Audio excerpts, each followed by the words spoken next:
That's my bad. It's on. Sorry guys, you missed the first 2 courses. Maybe I'll have to do that tomorrow.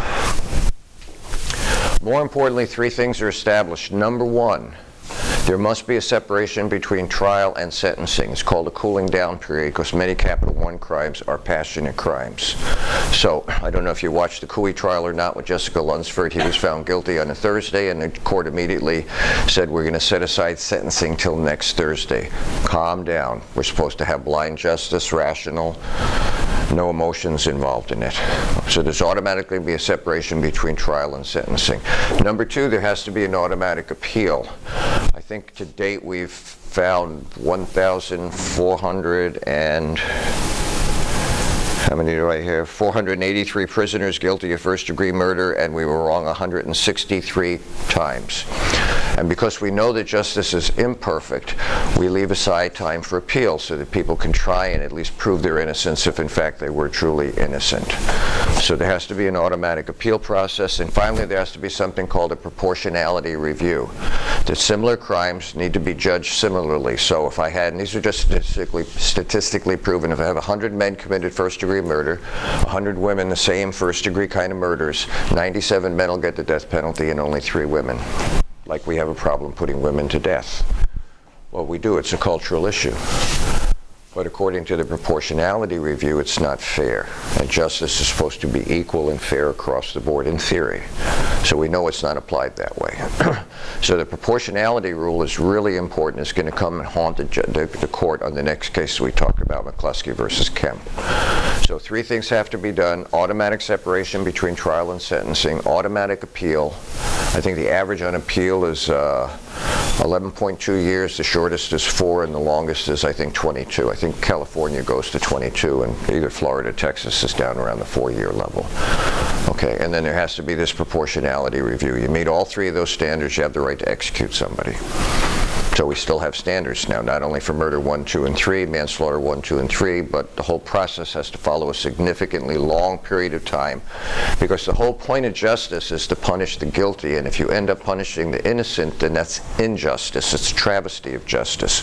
And if we execute the non-guilty because we think they're guilty, that's the most egregious or harmful kind of injustice there is. I don't know that we know how many innocent people we've executed, but we certainly know 163 have been exonerated. Now, just because you're exonerated doesn't mean you're not guilty.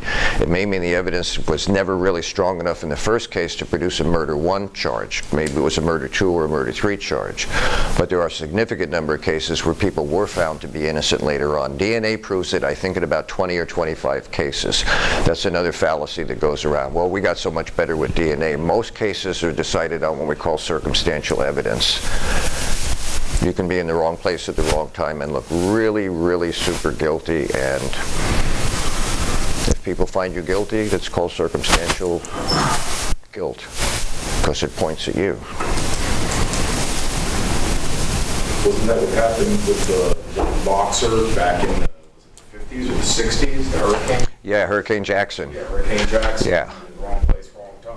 Yeah, and other people will come forward. There's a lady who got, I think it was here in Florida, got charged with murder, no execution. She spent time in jail, and then it was significant, like 20 some odd years later, another lady was murdered, and turns out it was a boyfriend of hers way back when, and they had his DNA sample, so they ran it on the person that supposedly the woman had killed, and found out that it was the guy who killed the lady, the person that the lady was found guilty for. So she did all that time in jail and she was innocent, but it all pointed towards her. And it turns out later on it isn't. But you have to understand, most cases are found by circumstantial evidence. There's DNA evidence. That's not incontrovertible, but it's like birth control. It's pretty effective. And then people can still fall through the cracks. So you get Furman versus Georgia, no sentencing guidelines. Woodson versus North Carolina, one size cannot fit all. Finally, Gregg versus Georgia, we have sentencing guidelines, murder 1, murder 2, murder 3, manslaughter 1, 2, 3, and even more importantly, separation between trial and sentencing, automatic appeal, and proportionality review. Once we have that, capital punishment's back on the table. That just brings to mind again another one. The uncle and nephew that was convicted of the Craigslist murder.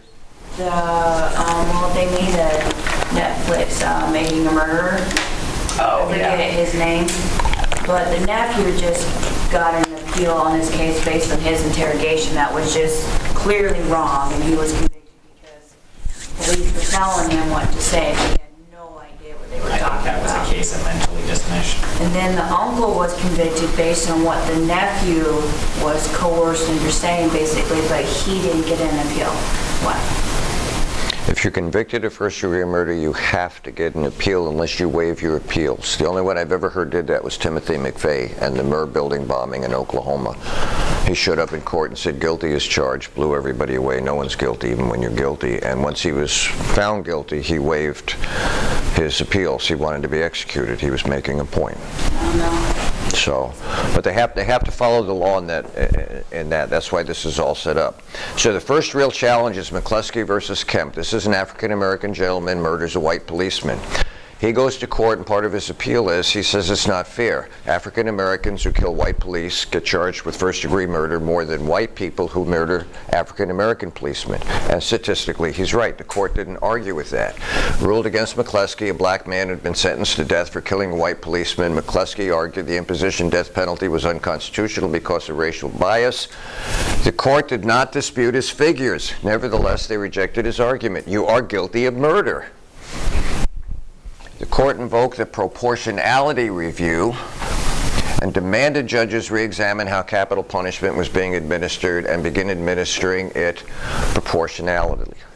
So they upheld the death penalty. They said it isn't fair what's going on, but you're still a convicted murderer. So they required the court to start applying the proportionality principle according to the guidelines that were set down in Gregg versus Georgia. Of course, they don't do that because women still don't get executed as much as men. People of color still get executed a little bit more than people of non-color Caucasian people. So the proportionality review is what's really up for stake when it comes to applying the law equally. If we have equal protection and due process, the 9th and 14th Amendment, we ought to have an equal application of it where things seem to be on an equal plane. Okay? Then we get to Atkins versus Virginia. Get this right. The execution of people with mental retardation violated constitutional protection against cruel and unusual punishment. What they decided was you could manipulate people who were deficient in mental capacity. Like I could tell you people are out to get you, and I could point them out, and if they look sinister enough and I scared you enough, and then I gave you a weapon and said they're coming to get you, and you defended yourself thinking you're doing everything right, and they ended up conning you into murdering somebody. And the court said because they have a mental deficiency, you cannot execute them. Normally we put them in mental institutions. This is all generated by a case called Perry versus Limbaugh in '89 back in Texas. It challenges a prior decision which said mentally retarded rights were not constitutionally violated by the death penalty. The court decided that they were violated. And what they did then is they developed a test, a psychological test, to see if someone actually was going through mental retardation. This goes back to, did anybody watch the Cooey trial? Cooey would come into court. Everybody knew he was guilty, but he was guilty. They knew he was guilty because the investigators didn't follow the proper procedure. They videotape all interrogations. So right in the middle of the interrogation, Cooey said, I want a lawyer. That's called lawyering up. Once you lawyer up, interrogation stops. Well, they just kept interrogating him until he admitted he killed her. Well, you can't use that. That goes back to something called fruit from the poison tree. So everybody knows he's guilty, but you can't bring it into evidence. So it can't be used in court, and that would have been the hangman's noose, but they couldn't use it against him. But the lawyer knew what was on the tape, and he knew they couldn't bring it into court. So if you watch the case, Cooey would come into court, and he'd bring his coloring book with him, and he'd bring his crayons, and he'd sit there and he'd color throughout the trial, trying to indicate that maybe he was mentally retarded. Now, why would he do that? Well, everybody knew he was guilty, but you couldn't give him the death penalty if they proved he was mentally retarded. So there's a test. What happened with Perry, then, is Perry took the test twice and failed at proving he was not mentally retarded as far as the test was concerned. Now, we can challenge the validity of the test and say, well, it really doesn't test retardation, but the courts accepted it as a standard. So if you don't pass the test, you're not mentally retarded. And Perry didn't pass the test. However, if you do pass the test, you will not get executed. Normally they send you to a mental institution. John Hinckley, the fellow who tried to kill Reagan, he went to a mental, in a way, kind of a mental prison, I guess, but he could not be executed as a result of it. So Atkins versus Virginia, 2002, you can't execute the mentally retarded. Ring versus Arizona in 2002. This really plays into a case here in Florida. I happened to be in the legislature when they were arguing this. Sixth Amendment, you're entitled to a jury of your peers, trial by jury of your peers. The court ruled that aggravating circumstances must be present before applying the death penalty. Sentencing must be decided upon by a jury, not a judge. You're entitled to a trial and sentencing by your jurors. Now, the judge will tell you what the parameters are, and then the jury's supposed to decide it. Well, evidently in Arizona, they didn't do that. And guess what? In Florida, we don't do it either. In Florida, what we've done notoriously is if 9 on a jury, if everybody agrees they're guilty, but 9 say there are aggravated circumstances, we pass that on to the judge, and the judge then is entitled to decide death penalty or not. Well, because of this case, it got taken to the Supreme Court, and the Supreme Court told Florida, do you guys not read the Constitution? Do you not read Supreme Court law cases about the constitutional effects of certain activities?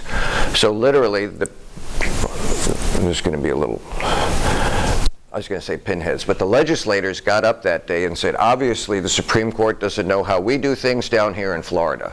So they went from 9 to 10 people on the jury saying there were aggravating circumstances and still letting the judge make the decision. So now in Florida we have over 400 people on death row, and no one is going to be executed anytime soon until we decide to comply with the Constitution. And so far there seems to be no willingness on the legislature's part of complying with the Constitution. Of course, you know, Florida never surrendered after the Civil War. We're still at war, I guess technically. Have you ever seen a UPS chart?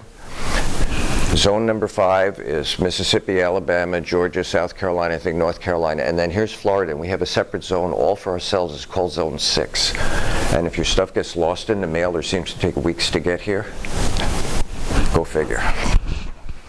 So, Ring versus Arizona, a jury must find you guilty and decide what your sentence should be. Now, every once in a while, judges can decide differently than a jury. They can override it. It doesn't happen real often.